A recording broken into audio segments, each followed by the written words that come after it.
一时，在舍卫国奇远精舍的楞严法会上，各大菩萨与大阿罗汉分别宣说了各自正悟、正等、正觉三摩地的圆通法门。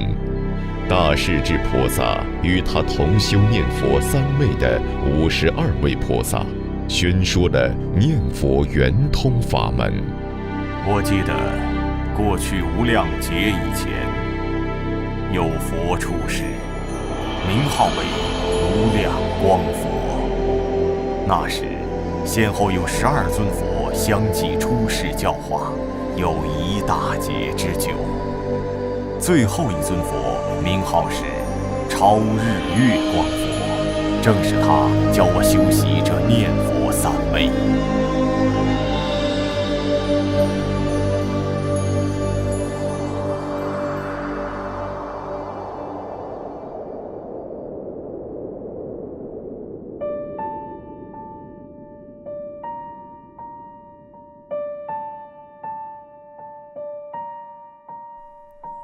譬如说，有2个人分离了，其中一个人十分想念另一人，可对方竟然忘记了他。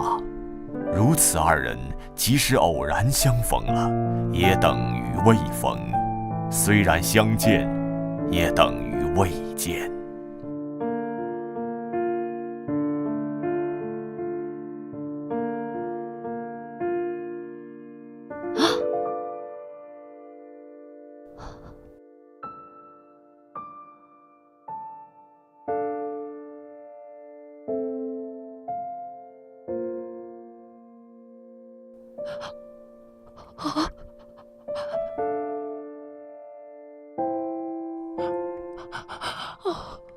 儿啊，儿啊！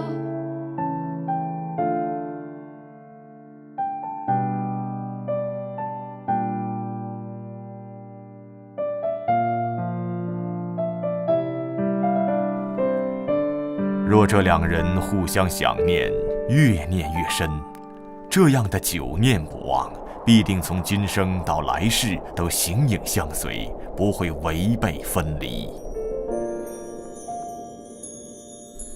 十方如来怜念一切众生，也如同慈母想念儿子一样。倘若儿子逃去，想念虽深，又有什么用呢？儿子如果能想念母亲，也像母亲想念他的时候一样，这母子2人虽经历今生来世，也不会互相远离。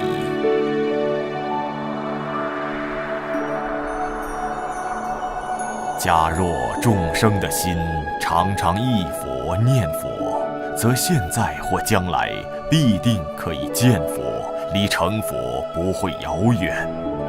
不必借助其他各种法门方便，自然就能开悟。犹如染香的人身上就有香气，这就叫做香光庄严。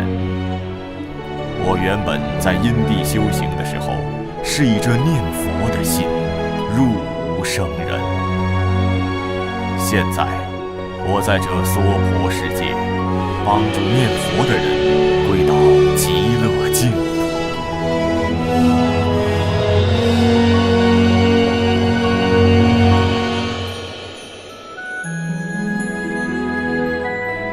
佛问我，发心修行应从何深入，得正圆通？我没有别的选择，唯有收摄6根，让念佛的净念常相继续，无有间断。如此念佛，一心不乱，必能得三摩地。以这个法门最为